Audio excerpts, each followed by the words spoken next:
الحمد لله.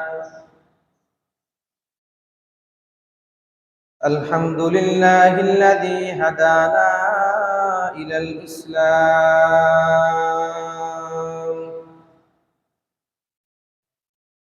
وهدانا إلى صراط المستقيم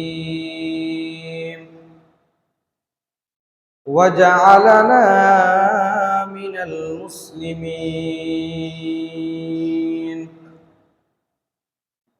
والذي نزل القرآن هدى للناس وبينات من الهدى والفرقان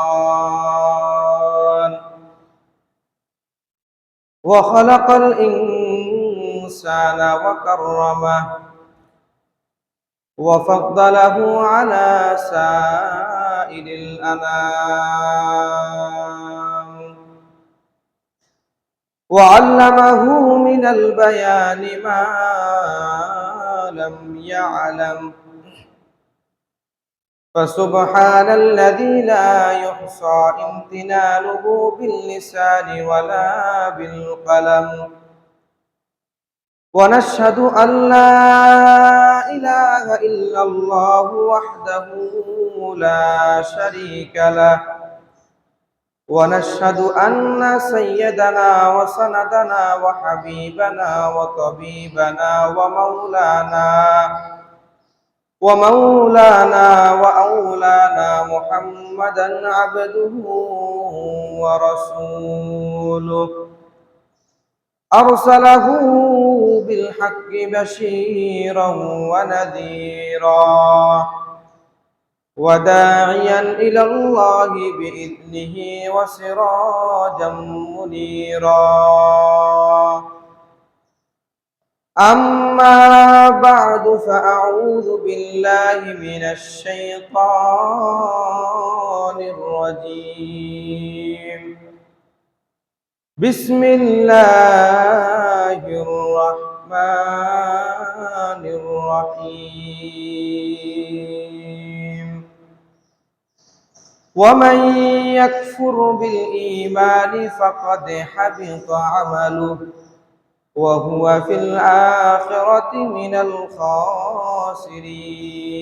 الخاسرين وقال تعالى واتل عليهم نبأ الذي آتيناه من آياتنا فانسلخ منها فأتبعه الشيطان فكان من الغاوين وقال رسول الله صلى الله عليه وسلم إن الشيطان يجري من الإنسان مجرى الدم أو كما قال النبي عليه الصلاة والسلام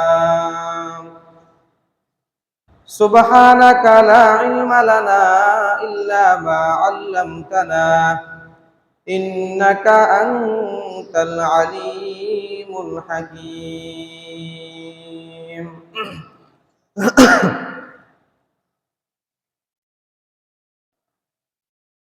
মুহতারামুল মাকাম সম্মানিত মুসল্লিয়ানি কেরাম পর্দার আড়ালের পর্দানশীল দিনদার মা ও বোনেরা, মহান আল্লাহ পাক রব্বুল আলামিনের দরবারে শুকরিয়া। আল্লাহ সুবহানাহু ওয়া তাআলা আমাদেরকে আজ পবিত্র জুমার দিন, শুক্রবার দিনে আল্লাহ তাআলার ঘরে মসজিদে আসার জন্য, বসার জন্য, কিছু কথাবার্তা বলার এবং শোনার জন্য তৌফিক দান করেছেন। এই জন্য আমরা সকলেই দিল থেকে শুকরিয়া জ্ঞাপন করি, আলহামদুলিল্লাহ।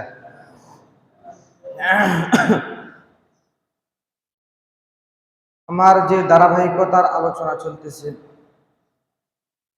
যেহেতু শাওয়াল মাসের সর্বশেষ সপ্তাহ, শাওয়াল মাস রমজান মাসের সাথে সম্পৃক্ত মাস, এই জন্য গত সপ্তাহে আলোচনা করেছিলাম রমজান পরবর্তী 8টি কাজ। এই 8টি কাজের মধ্যে 1 নম্বর কাজ আমাদের আলোচনা হয়েছে। 1 নম্বর কাজ কি? এই 1 নম্বর কাজ সম্পর্কে পবিত্র কোরআন হাদিসের মধ্যে থেকে আমি 9টা দলিল পেশ করলাম। কোরআনের একটা আয়াতের গবেষণা করতে গেলে, একটা আয়াতের ব্যাখ্যা করতে গেলে বহু সময়ের প্রয়োজন। কিন্তু সময় সংকীর্ণতার কারণে কোরআন হাদিসের মধ্যে আরো বহু দলিল রয়েছে। এক নম্বর যে বিষয়টা, রমজান পরবর্তী আমরা আমাদের আমলগুলোকে নষ্ট করব না। যে আমল রমজানে করছি ওই আমলকে রমজানের পরে কি করব না, নষ্ট করব না। এখন এই ব্যাপারে, আমল নষ্ট না হওয়ার ব্যাপারে কোরআন হাদিসের মধ্যে অসংখ্য অগণিত দলিল রয়েছে। তা আমি ওইখান থেকে বাছাই করে 9টা দলিল পেশ করলাম। 2 নম্বর বিষয় হলো, যেটা আজকে আলোচ্য বিষয়, 2 নম্বর বিষয় হলো হেদায়েতের মোকাবেলায় পথভ্রষ্টতা গ্রহণ না করা। একটা মানুষ ঈমান গ্রহণ করছে, পাশাপাশি সে কুফরি করছে, এই কাজ যেন না হয়। এই প্রসঙ্গে কয়েকটা দলিল পেশ করব। এর মধ্যে 1 নম্বর দলিল, আল্লাহ পাক রব্বুল আলামিন পবিত্র কোরআনের সূরাতুল মায়েদার 6 নম্বর আয়াতের মধ্যে ইরশাদ করেন, ওয়া মান ইয়াকফুর বিল ঈমানি ফাকাদ হাবিতা আমালু। যে ব্যক্তি ঈমানের সাথে কুফরি করবে, ফাকাদ হাবিতা আমালুহু, তাহলে আল্লাহ পাক রব্বুল আলামিন তার আমলগুলোকে বিফল, বিনষ্ট, নষ্ট করিয়ে দিবেন। নাউযুবিল্লাহ। যে মানুষ ঈমানের সাথে কুফরি করবে, কথা বুঝিয়ে, ঈমানের সাথে কুফরি করছে। একটা মানুষ মুসলমান হয়েছে, মুসলমান হওয়ার পরে সে কুফরি করছে, তাহলে আল্লাহ তাআলা ওই ঈমান থাকা অবস্থা যে আমলগুলা করছে ওই আমলগুলাকে আল্লাহ তাআলা নষ্ট করিয়ে দিবে। ওয়া হুয়া ফিল আখিরাতি মিনাল খাসিরিন, যার ফলে সে ক্ষতিগ্রস্তদের অন্তর্ভুক্ত হয়ে যাবে। ক্ষতিগ্রস্ত কারা? ক্ষতিগ্রস্ত দুনিয়াতে যাদের টাকা পয়সা না তারা নাকি? না, ক্ষতিগ্রস্ত দুনিয়ার মধ্যে আমরা যাদেরকে সবচেয়ে বড় লোক মনে করি, সবচেয়ে প্রভাবশালী ব্যক্তি মনে করি, কিয়ামতের ময়দানে তারাই সবচেয়ে ফকির হবে। বুঝছেন? কারণ কিয়ামতের ময়দানে যাদের আমল নামা যত কম তারা তত ফকির, যাদের নেক আমলের ওজন যত কম তারা তত ফকির, তারা তত ক্ষতিগ্রস্ত। ওই সমস্ত লোক যারা ঈমানের সাথে কুফরি করবে তারা তাদের অন্তর্ভুক্ত হয়ে যাবে।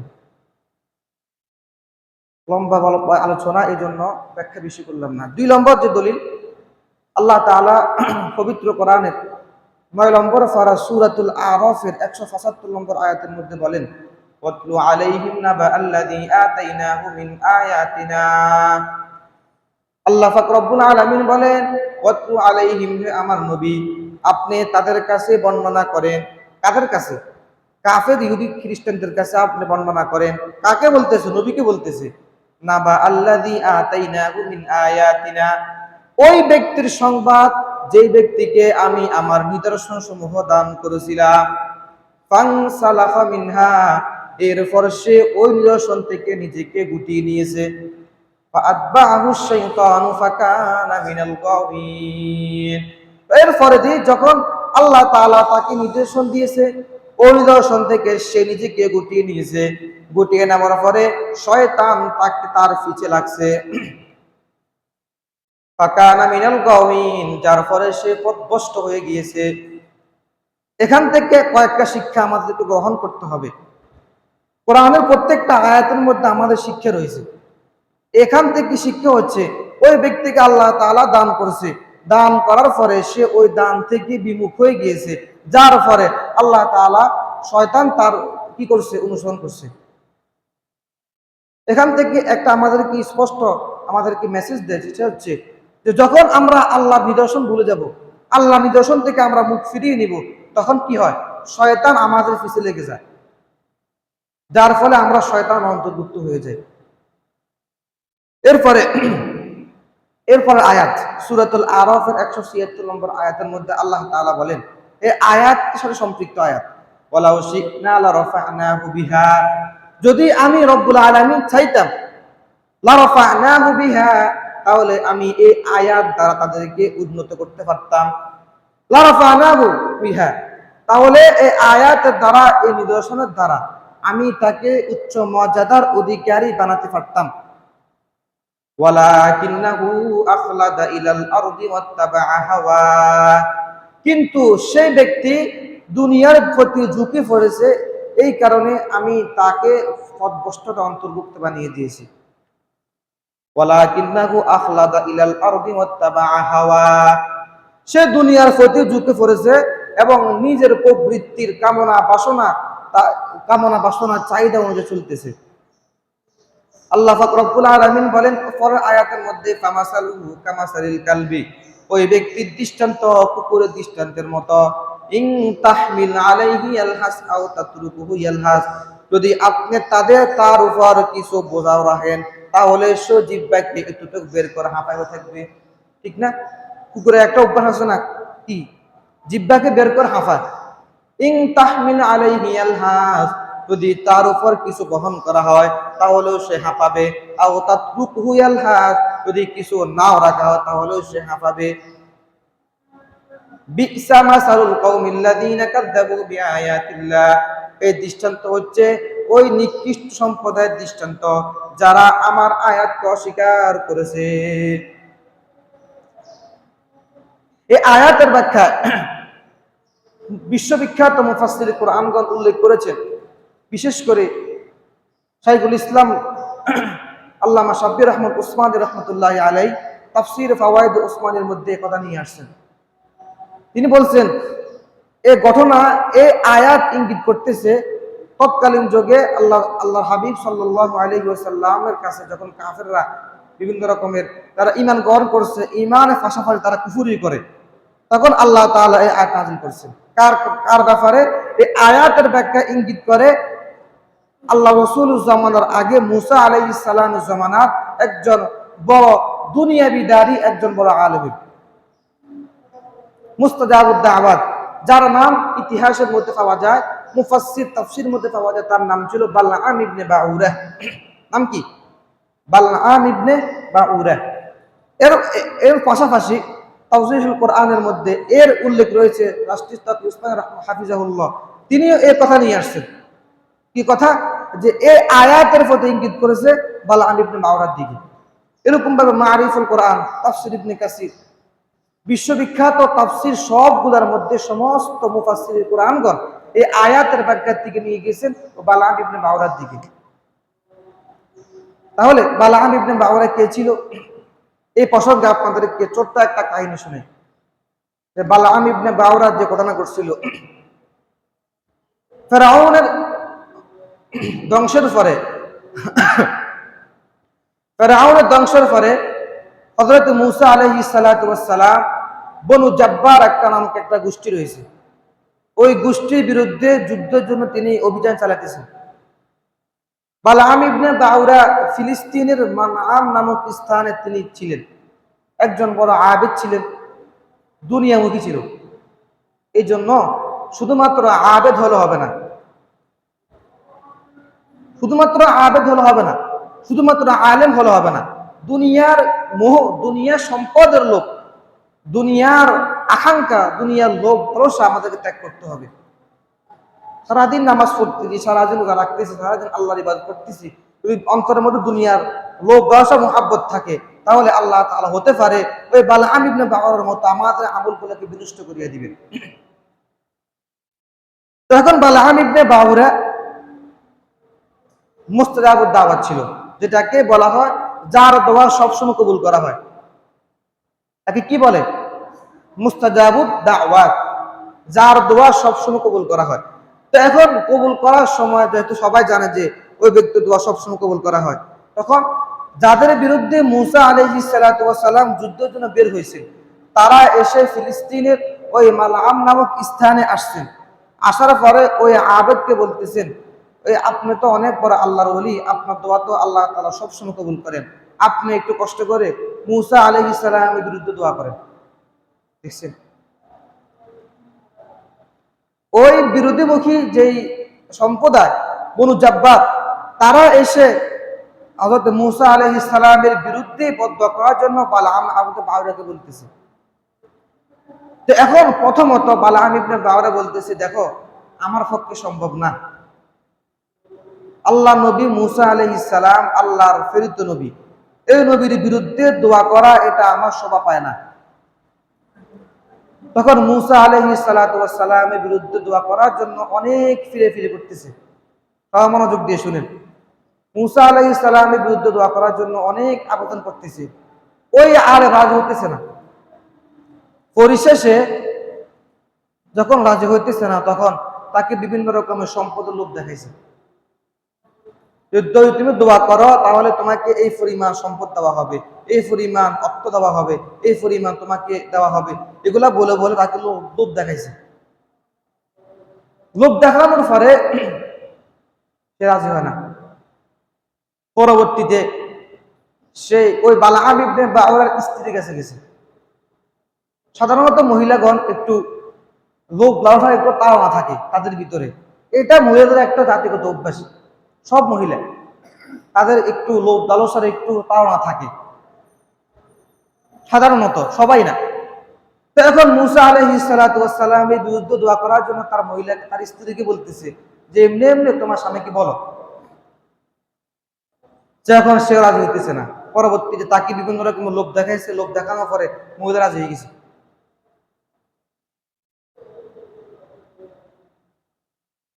তখন মহিলা রাজি হয়ে যাওয়ার পরে এখন মহিলাকে চাপ সৃষ্টি করতেছে যে তুমি তোমার স্বামীর প্রতি চাপ প্রয়োগ করো, সে জন্য রাজি হয়। এখন মহিলা স্বামীর প্রতি জোরটা রাজি করতেছে, চাপ সৃষ্টি করতেছে, তুমি রাজি হয়ে যাও। এখন বালাম ইবনে বাওরা দোয়া করতেছে মুসা আলাইহিস সালামের বিরুদ্ধে। যখন মুসা আলাইহিস সালামের বিরুদ্ধে দোয়া করতেছে, এমন অবস্থায় তার মুখে দোয়ার পরিবর্তে বদদোয়ার পরিবর্তে দোয়া বেরোতেছে। সুবহানাল্লাহ বলেন। চিন্তা করছেন, সে দোয়া করতেছে মুসার বিরুদ্ধে আর মুখ দিয়ে বেরোতেছে কি মুসার পক্ষে। দেখেন আল্লাহ তাআলা যদি কাউকে বাঁচানোর চেষ্টা করে, তাকে দুনিয়াতে ক্ষতি করতে পারবে না। তো এখন মুসা আলাইহিস সালামের বিরুদ্ধে দোয়া করা শুরু করছে, না বিরুদ্ধে না যাইয়ে পক্ষে দোয়া দিতেছে। এখন বাদশাহ ওই লোক যারা ওই সম্প্রদায়ের প্রধান, তারা বলতেছে যে তোমাকে এত ধন সম্পদ দিলাম কি এই জন্য নেই, তুমি তো তার বিরুদ্ধে দোয়া করা কথা, তুমি তার পক্ষে দোয়া করতেছো, করো নাকি? তখন বলেছে দেখো এটা কিন্তু এই সে বিষয় না, আমি মুসার বিরুদ্ধে দোয়া করতেছি। মুসা আলাইহিস সালাম আল্লাহর নবী, আর আমার দোয়া কবুল হয়, আমি দোয়া করলে কবুল হয়ে যায়, বিষয়টা এমন না।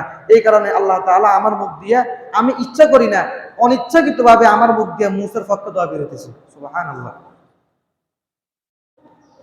দেখুন পরিশেষে কি হয়েছে, ইন তাহমিল আলাইহি ইয়ালহাস আও তাতরুকহু ইয়ালহাস। এই আয়াতের ব্যাখ্যায় বোঝা যায় যে, এবং ইতিহাসের মধ্যে পাওয়া যায় যে বালাম ইবনে বাওরা যখন মুসার বিরুদ্ধে দোয়া করার জন্য হাত উঠাইছে, তখন সঙ্গে সঙ্গে আল্লাহর পক্ষ হইতে ওই ব্যক্তির জিহ্বাটা কুকুরের মতো এরকম এভাবে বের হয়ে গেছে, বের হয়ে লড়তেছে। দেখেন দুনিয়ার মোহ, দুনিয়ার সম্পদের অপমান আল্লাহ তাআলা দুনিয়াতে দেখা দিছে। শুধুমাত্র আমরা মুহাম্মদুর রাসূলুল্লাহ সাল্লাল্লাহু আলাইহি ওয়াসাল্লামের উম্মত হওয়ার কারণে আল্লাহ তাআলা আমাদেরকে প্রকাশ্য আযাব না দিয়ে আমাদেরকে কুফর দিতেছে। না গো, আমাদের ভিতরে যে পরিমাণ দুনিয়ার ভালোবাসা, দুনিয়ার মোহের ভালোবাসা, অন্য কোন নবীর উম্মত হলে আল্লাহ তাআলা আরো আগে আমাদেরকে দুনিয়াতে শিক্ষা দিয়ে দিতেন। তখন মুসা আলাইহিস সালাতু ওয়াস সালাম জিহ্বা যখন বের হয়ে গেছে, আর নাউজুবিল্লাহ, যখন বালাম ইবনে বাওরা জিহ্বাটা এতটুকু বের হয়ে গেছে, বের হওয়ার পরে তখন সে বলতেছে দেখো আমি তোমাদেরকে একটা চিকন বুদ্ধি দিব, সূক্ষ্ম বুদ্ধি দিব তাদেরকে পরাজয় করার জন্য। তখন তারা বলছে কি বুদ্ধি বলো? তখন ওই বালাম ইবনে বাওরা সে ওই বনু জাব্বা সম্প্রদায়কে বলতেছে, তোমরা তোমাদের সুন্দরী নারীদেরকে তোমরা সুসজ্জিত করে ওই বনি ইসরাইলের বাহিনীর কাছে পাঠাই দাও। তো কি লাভ হবে? লাভ হবে যখন তারা সুন্দরী মহিলাদেরকে দেখে তাদের ভিতরে বিভিন্ন রকমের কুপ্রবৃত্তি, খায়েশাত জাগবে, খারাপ চিন্তা ভাবনা জাগবে, কুমন্ত্রণা আসবে, তখন তারা যদি কোনো গুনাহে লিপ্ত হয়ে যায়, জিনা লিপ্ত হয়ে যায়, তাহলে আল্লাহ পাক রব্বুল আলামিন বনী ইসরাইলের উপর রাগান্বিত হবেন, যার ফলে তারা পরাজয়বরণ করবে। দেখছেন, শয়তানকে বুদ্ধি দেয়, আর এই শয়তান আর শয়তানকে বুদ্ধি দেয়। বালাম ইবনে বাউরা শয়তান বুদ্ধি দিচ্ছে, আর বালাম ইবনে সে শয়তান ওই শয়তানকে বুদ্ধি দিচ্ছে। তখন মুসা আলাইহিস সালামের বাইরের মধ্যে যে অনেকে এই কাজে লিপ্ত হয়ে গেছে, কারণ দুনিয়া সম্পদের লোভ, হায়াতের লোভ। এখন মুসা আলাইহিস সালাম ওই ব্যক্তিকে তৎকালীন যুগে যে জানার যে হদ, ওই হদ কায়েম করে তাকে হত্যা করছেন। হত্যা করার পর সবাই তওবা করছেন, তওবা করে তারা আবার যুদ্ধ অভিযান চালিয়েছেন, তারা বিজয় লাভ করছে। আর ফাঁকে ওই বালাম ইবনে বাউরা এত বড় আবেদ হওয়া সত্ত্বেও তার ভিতরে দুনিয়ার মোহাব্বত থাকার কারণে সে পথভ্রষ্ট হয়ে গেছে। এরপরে 3 নম্বর দলিল, এগো 2 নম্বর দলিল। 3 নম্বর দলিল হচ্ছে আল্লাহ তাআলা সূরাতুল বাকারার 16 নম্বর আয়াতের মধ্যে বলেন, উলাইকাল্লাযীনা ইশতারাউ দালালাতা বিল হুদা ফামা রাবিহাত তিজারাতুহুম ওয়া মা কানু মুহতাদিন। আল্লাহ তাআলা বলেন, ওই সমস্ত লোক তারাই যারা হেদায়েতের বিনিময়ে পথভ্রষ্টকে ক্রয় করেছে।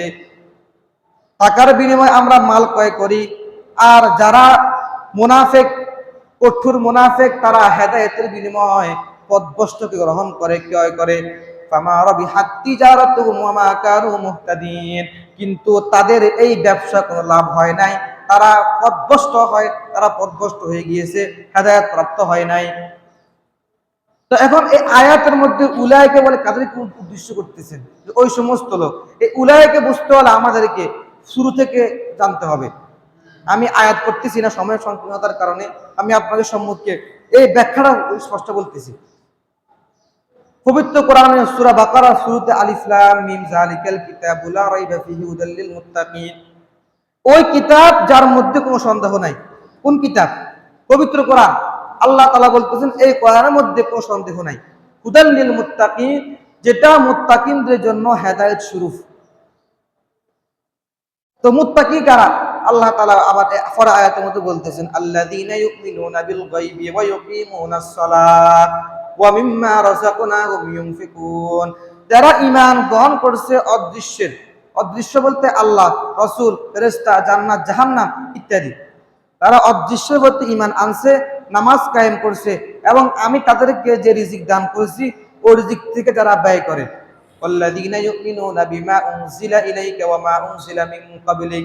আল্লাহ তাআলা বলেন, হে নবী, আমি আপনার কাছে যেই বিধান নাযিল করেছি, যে কোরআন নাযিল করেছি, এই কোরআনের প্রতি যারা বিশ্বাস রাখবে, এবং কিয়ামতের ময়দান, কবরের পরে আমাদের হাসর নাসর হবে, কিয়ামত হবে, জান্নাত হবে, জাহান্নাম হবে, আল্লাহ দিদার হবে, যারা এটার প্রতি বিশ্বাস রাখবে তারাই প্রকৃত মুত্তাকি, ঈমানদার, পরহেজগার। আল্লাহ তাআলা বলেন, উলাইকা আলা হুদাম মির রাব্বিহিম, ওই সমস্ত লোক তারা তাদের প্রতিপালকের পক্ষ থেকে হেদায়েত প্রাপ্ত। ওয়া উলাইকা হুমুল মুফলিহুন, এবং তারাই সফলতা অর্জন করত। দুইটা আয়াতের মধ্যে 5টা বিষয় উল্লেখ করছেন। এটা হলো মুমিনের পরিচয়। এরপর দি কাফেরদের পরিচয়, ইন্নাল্লাযীনা কাফারু সাওয়াউন আলাইহিম আনজারতাহুম আম লাম তুনজিরহুম লা ইউমিনুন। যারা কাফের, আপনি তাদেরকে ভয় ভীতি পোষণ করেন বা নাই করেন, তারা ঈমান আনবে না। খাতামাল্লাহু আলা কুলুবিহিম ওয়া আলা সামিইহিম ওয়া আলা আবসারিহিম গিশাওয়া ওয়া লাহুম আযাবুন আযীম। আল্লাহ তাআলা তাদের অন্তরের মধ্যে মোহর মেরে দিয়েছেন, তাদের কর্ণের মধ্যে মোহর মেরে দিয়েছেন, তাদের চোখের সামনে পর্দা দিয়ে দিয়েছেন, এবং তাদের জন্য রয়েছে মহান বিরাট আযাব। এটা হচ্ছে প্রকৃত যারা কট্টর কাফের, আবু জাহেল, আবু লাহাব, উতবা, সাইবা, এই সমস্ত কাফের যারা ঈমান গ্রহণ করার কোনো সিদ্ধান্ত নাই, ঈমান গ্রহণ করার কোনো অবকাশ নাই, এদের অন্তর আল্লাহ মোহর মেরে দিয়েছেন, এরা ঈমান আনতে পারবে না নিজেদের কারণে। এরপরে হচ্ছে ওয়া মিনান নাস, এই আয়াত থেকে 13টা আয়াতের মধ্যে আল্লাহ তাআলা মুনাফিকদের কথা বলতেছেন। ওয়া মিনান নাস মান ইয়াকুলু আমান্না বিল্লাহি ওয়া বিল ইয়াউমিল আখির ওয়া মা হুম বিমুমিনিন। মানুষদের থেকে যারা ঈমান গ্রহণ করে, যারা বলে আমান্না বিল্লাহি ওয়া বিল ইয়াউমিল আখির, আমরা আল্লাহর প্রতি ঈমান আনছি, কিয়ামতের প্রতি ঈমান আনছি, ওয়া মা হুম বিমুমিনিন, কিন্তু তারা প্রকৃত ঈমান আনে নাই। মানুষকে বলে যে আমরা ইমান আনছি, মুসলমান, কিন্তু ইমান আনে নাই। যেমন আব্দুল্লাহ ইবনে উবাই, যে প্রমুখ যে মুনাফিক, ইমান আনছে ঠিক, কিন্তু রাসূলের সামনে, সাহাবীদের সামনে বলে আমরা ইমান আনছি, কিন্তু রাসূলের বিরুদ্ধে, রাসূলের আলে গিয়ে রাসূলের বিরুদ্ধে একটা সমালোচনা করে, রাসূলের বিরুদ্ধে অনেক রকম ষড়যন্ত্র করে, রাসূলকে অনেক ফাঁদে ফেলার চেষ্টা করে। যেমন আয়েশা সিদ্দিকা রাদিয়াল্লাহু তাআলা আনহাকে অপবাদ দিয়ে আব্দুল্লাহ ইবনে উবাই অনেক সুবিধা করার চেষ্টা করেছেন, কিন্তু আল্লাহ তাআলা স্বয়ং এই পবিত্রতা আয়েশার পক্ষে পবিত্র কোরআন আয়াত নাযিল করেছেন। সুবহানাল্লাহ। তো এখন পুরো লম্বা 13টা আয়াতের মধ্যে আল্লাহ তাআলা মুনাফিকদের কথা বলতেছেন। যারা মুনাফিক, যারা আল্লাহ তাআলার পক্ষে সামনে থাকে কিন্তু পিছনে আল্লাহর বিরুদ্ধে, রাসূলের পক্ষে কিন্তু পিছনে আল্লাহর বিরুদ্ধে, রাসূলের বিরুদ্ধে, এরা মুনাফিক।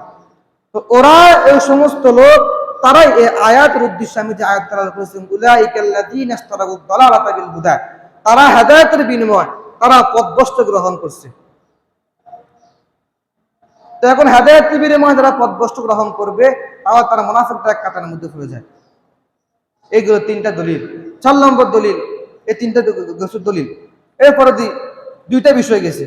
3 নম্বর বিষয় হচ্ছে শয়তান থেকে সতর্ক থাকা। শয়তান আমাদেরকে বিভিন্ন দিক দিয়ে ওয়াসওয়াসা দেয়, কিন্তু আমরা বুঝতে পারি না।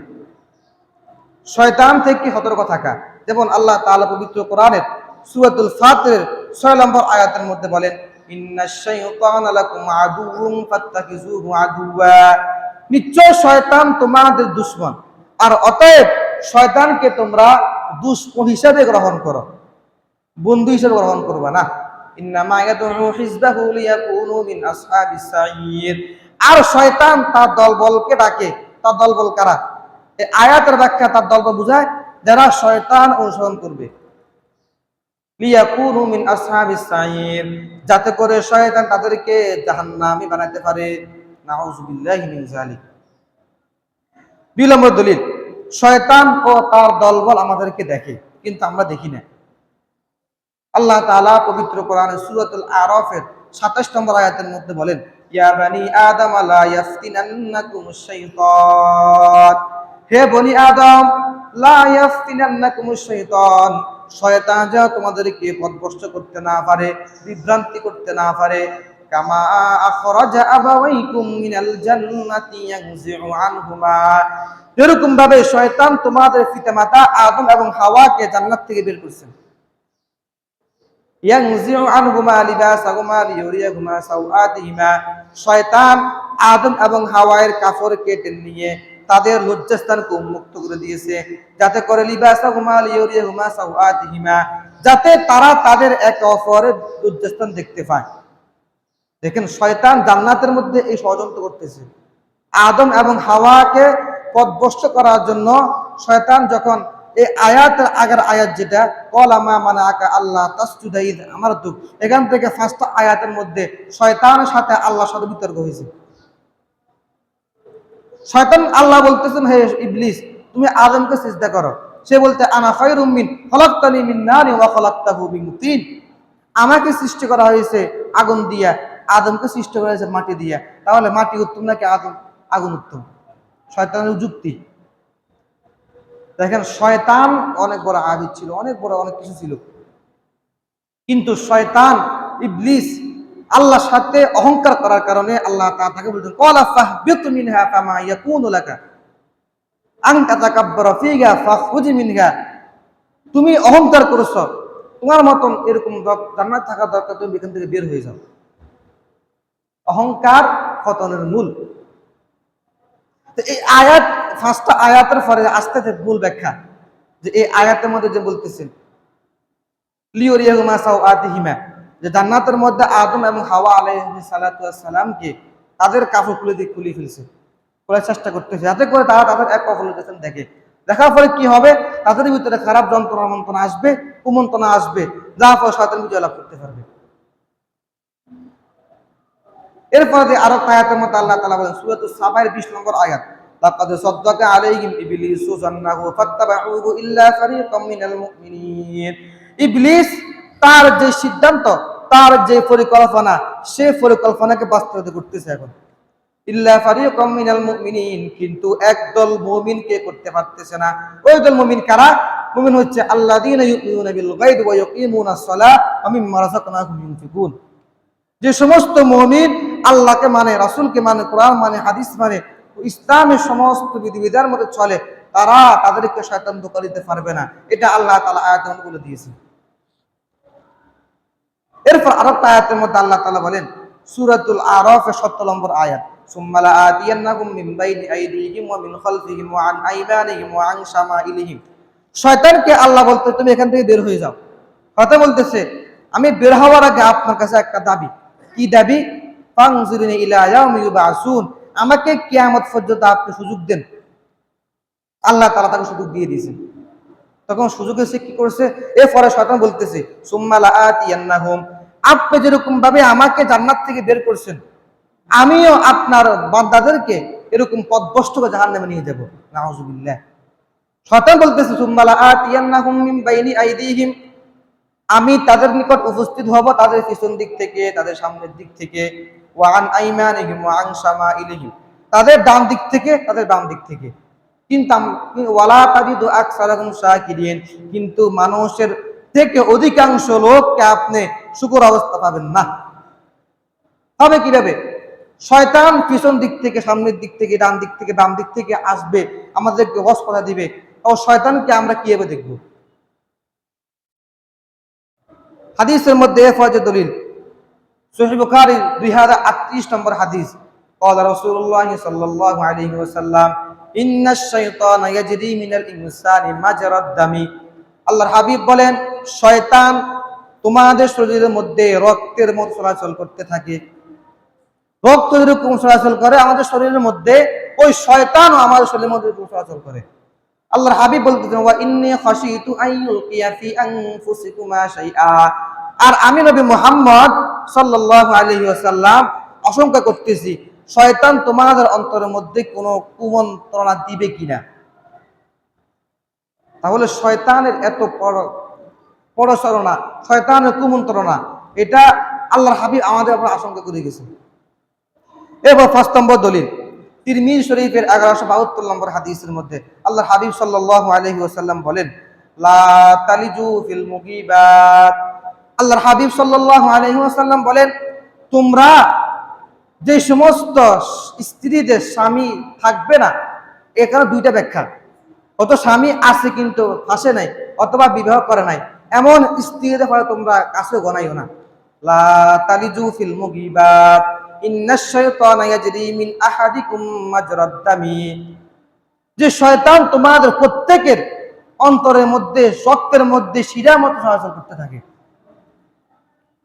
তাহলে প্রথম আয়াত যেটা বলতে, লা তালিজু ফিল মুগিবাত, এই সমস্ত নারীদের, যুবতীদের স্ত্রী স্বামী নাই অথবা বিবাহ করে নাই, এটা ব্যাখ্যা। বিবাহ করেছে স্বামী বাড়িতে নাই, অথবা বিবাহ করে নাই, এরকম ব্যাখ্যা। তোমরা তাদের ফাঁসে যাইও না, কারণ শয়তান তোমাদের শিরা উপশিরা চলাচল করতে থাকে।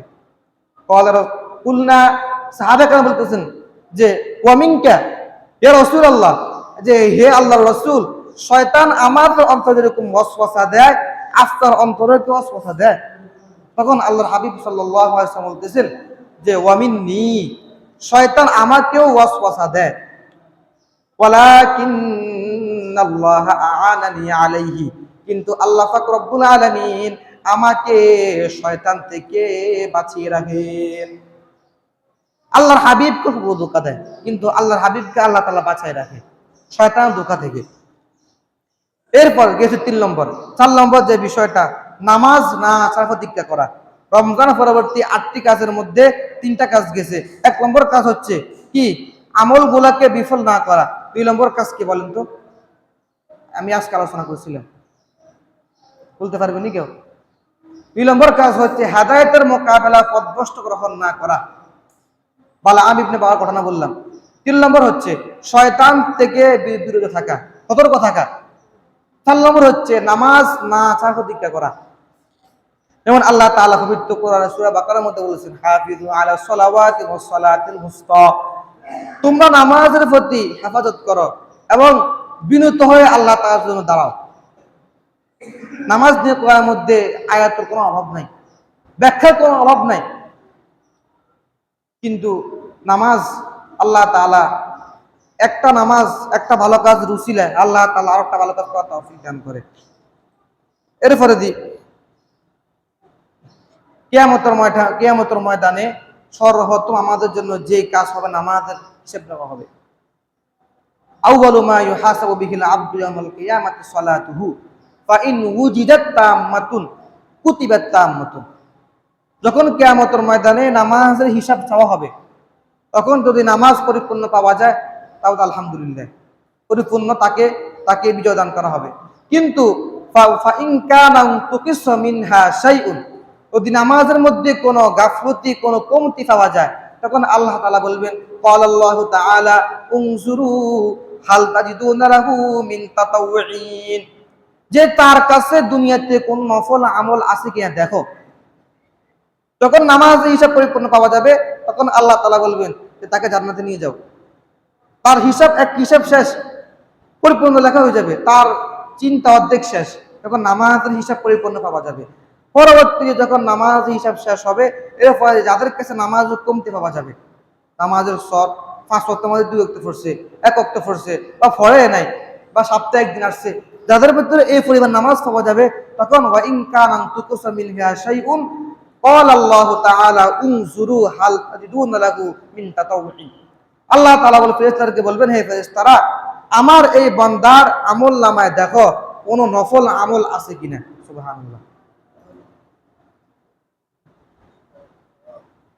ফরজ বিধান আল্লাহ তাআলা, ফরজ বিধান সেই ব্যক্তি দুনিয়াতে অর্জন করতে পারে নাই শয়তানের ধোঁকায়।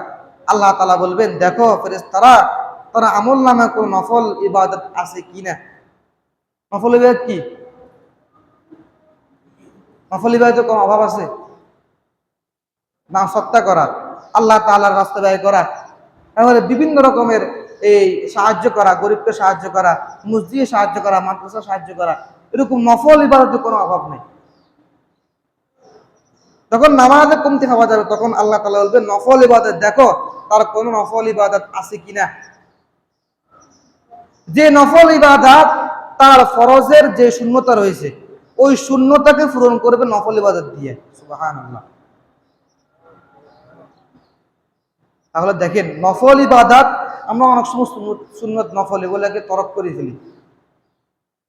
সুন্নত যদি কোনো ব্যক্তি একবার ধারাবাহিকভাবে ছেড়ে দেয়, তাহলে সে গুনাহগার হয়ে যাবে। কিন্তু মাঝে মধ্যে কোনো কাম হতে চাইলে তাহলে গুনাহ হবে না, বাকি না ছাড়া তো উত্তম। কিন্তু এটা করার তো অনেকে জিজ্ঞেস করে যে সুন্নত না পড়লে কোনো গুনাহ হবে না। সুন্নত না পড়লে গুনাহ হবে না, কিন্তু সুন্নত পড়লে যে জান্নাত যাওয়ার ওয়াদা, এটা আল্লাহ হাবিব বলে দিয়েছেন। সুন্নত কি? সুন্নত নফল অন্তর্ভুক্ত, নফল সুন্নত ওয়াজিব, ওয়াজিব ফরজের অন্তর্ভুক্ত। নফল ইবাদত দিয়ে আল্লাহ তাআলা কিয়ামতের ময়দানে আমাদের শূন্যতাকে পূরণ করে দিবেন। নফল ইবাদত যে নামাজের পাশাপাশি যেগুলো আমরা পড়ি, সুন্নত, বিতির, নফল, এরপরে দি দান সদকা, আল্লাহ বিল্লাহ, জিকির আজকার, তাহাজ্জুদ, আওয়াবিন, ইশরাক, এই সমস্ত ইবাদত, এগুলোর দ্বারা আল্লাহ তাআলা আমাদের ওই ফরজ ইবাদত সুন্নত রয়েছে, ওই সুন্নতকে পূরণ করে দিবেন। সুবহানাল্লাহ। এই জন্য সকলে চেষ্টা করতে হবে নফল ইবাদত করার জন্য। একটা কথা আছে, গুনাহ যতই কম হোক করব না, আমল যতই ছোট হোক ছাড়বো না। কি? গুনাহ যতই বড় হোক, যতই ছোট হোক করব না, আমল যতই ছোট হোক ছাড়বো না। নফল ইবাদত আমরা বলি যে নফল, এটা তো নফল, সমস্যা নাই, কিন্তু না, আপনার ফরজের মধ্যে যদি কোনো শূন্যতা থাকে, এই নফল দিয়ে আপনি শূন্যতা আপনি রক্ষা পাবেন আল্লাহ তাআলার কাছে। যাই হোক, আল্লাহ তাআলা আমাদের সকলকে কথাগুলা বোঝার জন্য এমন করার জন্য তৌফিক দান করুক। বিশেষ করে 4টা বিশ্বাস হয়েছে, 4টা। 1 নম্বর, রমজান পরবর্তী যে আমল করছে, আমলগুলোকে বিনষ্ট না করা, বিফল না করা। 2 নম্বর কি? হেদায়েতের মোকাবেলা, পথভ্রষ্টতা গ্রহণ না করা। 3 নম্বর, শয়তান থেকে বাঁচা। 4 নম্বর, নামাজ পড়া প্রতিজ্ঞা করা, নামাজ না ছাড়া। দুনিয়াতে আপনি আসছেন আল্লাহর ইবাদত বন্দি করার জন্য, নামাজ না পড়েন, নামাজের প্রতি আপনার আগ্রহ না থাকে, তাহলে আপনি আর গরু ছাগল পার্থক্য হইল কোথায় বলেন? দুনিয়াতে আপনিও খাইতেছেন, সব করতেছেন, দুনিয়াবি সমস্ত চাকচিক্য, দুনিয়াবি সমস্ত সৌন্দর্য উপভোগ করতেছেন, জানোয়াররা উপভোগ করতেছে, তাহলে পার্থক্য হইলে কোথায়? এই জন্য আশরাফুল মাখলুকাত আল্লাহ তাআলা আমাদেরকে বানিয়েছেন। এই জন্য আমাদেরকে আমাদের যে সম্মান আল্লাহ দিয়েছেন ওই সম্মান আমাদেরকে টিকিয়ে রাখতে হবে। এই জন্য সকলে চেষ্টা করবেন এই চারটার মধ্যে সবচেয়ে উল্লেখযোগ্য হচ্ছে নামাজ না ছাড়া। আল্লাহর হস্তে সকলে নামাজ পড়ার চেষ্টা করবেন, যতই কাম থাকুক। কামের ফাঁকে ফাঁকে নামাজটা পড়ে নেবেন, কামের ফাঁকে ফাঁকে নামাজটা আদায় করে নেবেন। আপনি হাতরে থাকেন, ধান কাটতেছেন, ধানে কাম করতেছেন, ওইখানে একটা মুসল্লা নিয়ে যান, একটা গামছা নিয়ে যান। নামাজের সময় হয়ে গেছে, আপনি উজু করে নামাজটা পড়ে আবার কাম শুরু করেন। কত সুন্দর, কি বলেন? কথা ঠিক না? কোনো সমস্যা হবে না। আল্লাহ তাআলা পুরা আমাদের আল্লাহর হাবিব সাল্লাল্লাহু আলাইহি ওয়াসাল্লামের জন্য পুরা দুনিয়াকে তিনি বানিয়ে দিয়েছেন, মসজিদ বানিয়ে দিয়েছেন, সেদ্ধ স্থান বানিয়ে দিয়েছেন, নামাজ পড়ার মধ্যে দিয়ে দিয়েছেন। কিন্তু অন্য নবীদের নির্দিষ্ট স্থান থাকতো নামাজের জন্য, কিন্তু আল্লাহর হাবিব সাল্লাল্লাহু আলাইহি সাল্লামের উম্মতকে আল্লাহ তাআলা পুরা দুনিয়াকে মসজিদ বানিয়ে দিয়েছেন। শুধু ওয়াজুদাস রহমাতুল লিল আলামিন, মসজিদে উশুদ হামারো এ জমিন। পুরা মসজিদ, পুরা দুনিয়াকে আল্লাহ তাআলা এই নবীর জন্য নামাজের স্থান বানিয়ে দিয়েছেন। এই জন্য বিশেষ করে যারা নামাজ পড়তে আসেন সবসময় আলহামদুলিল্লাহ, কিন্তু যারা আসতে পারেন না বা যাদের কোনো সমস্যা কাম কাজ থাকতেই পারে, তো এই জন্য আপনি কি করবেন, কামের ফাঁকে ফাঁকে 5 মিনিট সময়কে একটু ব্যয় করে, একটু বাছাই করে কামের থেকে ওই 5 মিনিট আপনি উজু করে শুধুমাত্র ফরজটা পড়ে নেবেন। ইনশাল্লাহ সবার রাজি আছেন তো? ইনশাল্লাহ। এটা আসলে ওয়াজ নসিহত করার উদ্দেশ্য কি বলেন না? প্রতি শুক্রবারে বলি, ওয়াজ করি, বিভিন্ন রকমের আমল বলি, কিন্তু শুনতেছেন, কাউন্সিল করতেছেন, কোনো আমল করতেছেন, তাহলে কি লাভ? তাহলে কি লাভ বলেন? আমাদেরকে যদি আমল করতে না পারি, যদি আমরা আমল করতে না পারি, তাহলে এগুলো বলার উদ্দেশ্য কি? আল্লাহর হাবিব তো বলতেছেন বাল্লিগু আন্নি ওয়ালাউ আয়া, একটা বাক্য যেটা আমার পক্ষ থেকে পৌঁছায় দাও। এই একটা বাক্য হতে পারে মানুষ অন্তরে ঘিরে যাবে, যার কারণে মানুষ নামাজের প্রতি আকৃষ্ট হয়ে যাবে। তাহলে প্রতি শুক্রবার আলোচনা হয় বিভিন্ন বিষয় নিয়ে, বিভিন্ন আমল নিয়ে। যদি আমরা একটা আমলকে ধরি, একটা আমলকে গ্রহণ করতে পারি, তাহলে তো আমাদের অনেক কিছু হয়ে যায়, অনেক সম্পদ যোগায় যায় আখিরাতের জন্য। এই জন্য সবাই ওয়াদা করেন আজকে যে ইনশাআল্লাহ আগামীকাল থেকে, আজকে থেকে আমরা এক ওয়াক্ত নামাজ ছাড়বো না। সবাই ওয়াদা করেন আমার সাথে ইনশাআল্লাহ। সবাই বলেন আজকে থেকে রমজান পরবর্তী যে 8টি কাজ, 4 নম্বর কাজ, নামাজ ছাড়বো না, এই কাজকে আমরা আমাদের জীবনের একটা পুঁজি বানিয়ে নিব। সবাই ওয়াদা করেন ইনশাআল্লাহ। সবার রাজি আছেন তো? ইনশাআল্লাহ। ইনশাআল্লাহ নামাজ ছাড়বো না, নামাজ ছাড়া যাবে না। দুনিয়াবে আপনি যত কিছু করেন, নামাজ ছাড়বেন না। এই নামাজ কিয়ামতের ময়দানে হিসাব লওয়া হবে। সর্বপ্রথম নামাজের হিসাব যদি আপনার ভুল হয়, ওই ভুল বানতে দেখা যায়, সব হিসাব বাদ। আল্লাহ তাআলা আমাদের সকলকে কথাগুলো বোঝার জন্য আমাকে তৌফিক দান করুক। ওয়া আখিরু দাওয়ানা আলহামদুলিল্লাহি রাব্বিল আলামিন।